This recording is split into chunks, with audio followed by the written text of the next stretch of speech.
Hello everyone, in front of me is Samsung Galaxy Xcover 6 Pro, and let me show you how to perform a soft reset of this device. So basically all you have to do is to tap on power button along with volume down buttons.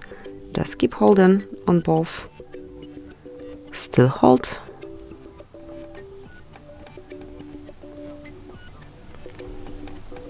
and once the logo is on display you can release the buttons, but till it's not here you still have to keep holding.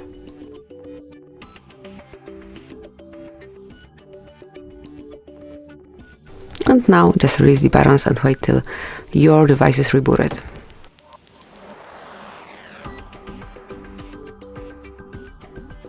And that's it, that will be all. Thank you for watching. Please subscribe our channel and leave the thumbs up.